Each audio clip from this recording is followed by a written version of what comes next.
కార్యక్రమానికి వచ్చిన అమాయకులందరికీ ఒక నమస్కారము, సౌండ్ పార్టీలందరికీ 2 నమస్కారాలు. ఇక్కడ మహిళామణులు సోదరీమణులు చాలామంది ఉన్నారు, వాళ్ళ కోసం చెబుతున్నాను.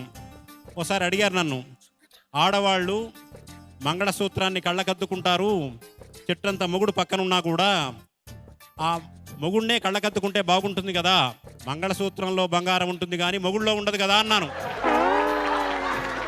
నాకు ఏ ఊరి వాళ్ళైనా ఇబ్బంది లేదు, కానీ ఒక బందర్ వాళ్ళంటే మాత్రం నాకు ఇష్టం లేదు. ఎందుకంటే బందర్ మా అత్తగారు ఊరు కాబట్టి. ఎంత ఆనందం అండి, మీరు కూడా నా టైపే అనుకుంటున్నాను. ఎవరు టైప్ వాళ్ళని వాళ్ళు ఈజీగా గుర్తించగలరు. భార్యనేమో ల్యాండ్లైన్ ఫోన్ లాంటిది, గర్ల్ ఫ్రెండ్ ఏమో సెల్ ఫోన్ లాంటిది. నెంబర్ 1. దీనికి తేడా ఇంకోటి ఏంటంటే, సెల్ ఫోన్కు 2 కనెక్షన్లు ఉండొచ్చు, 3 కనెక్షన్లు ఉండొచ్చు. సెల్ ఫోన్కు, ల్యాండ్లైన్కు మాత్రం ఒకటే కనెక్షన్.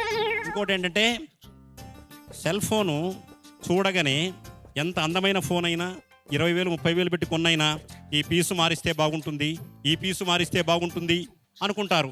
ఎన్ని పీసులు మార్చినా మెంటల్ పీసు రాదు. ఒక ల్యాండ్లైన్ వల్లనే మెంటల్ పీసు వస్తుంది. సెల్ ఫోను ఛార్జ్ చేస్తేనే పనిచేస్తుంది, రీఛార్జ్ చేస్తేనే పనిచేస్తుంది. ల్యాండ్లైన్కు ఛార్జింగ్ అవసరం లేదు, రీఛార్జింగ్ అవసరం లేదు.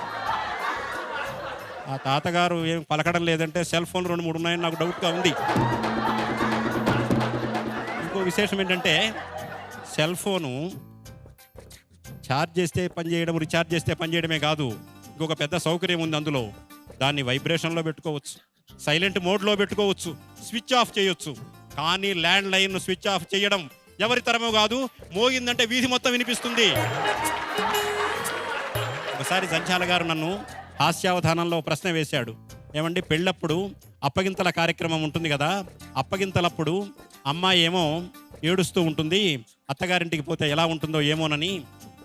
అబ్బాయి ఏమో నవ్వుతూ ఉంటాడు, కొత్త పెళ్లి కొడుకు కొత్త భార్య వస్తుంది అని, మీరేమంటారన్నాడు. నేను చెప్పాను, ఏం లేదు, అమ్మాయి అప్పగింతల కార్యక్రమంలో ఏడుస్తుంది, ఆ అమ్మాయికి అది ఆఖరి ఏడుపు, అబ్బాయి నవ్వుతాడు, అది ఆ అబ్బాయికి ఆఖరి నవ్వు అని చెప్పాను. చిత్రం ఏంటంటే, పెళ్లి చూపుల్లోనే ఒక మాయ ఉంది. అదేంటంటే, పెళ్ళప్పుడు అమ్మాయి అయస్కాంతంలాగా కనపడుతుంది పెళ్లి చూపులప్పుడు, పెళ్ళైన క్షణం నుంచి సూర్యకాంతంలాగా కనపడుతుంది. పెళ్లి చూపులప్పుడు అమ్మాయి మల్లె తీగలా కనపడుతుంది, పెళ్ళైన క్షణం నుంచి కరెంటు తీగలా కనపడుతుంది. కావాలంటే ఐశ్వర్య భర్తను కూడా కనుక్కోవచ్చు మీరు.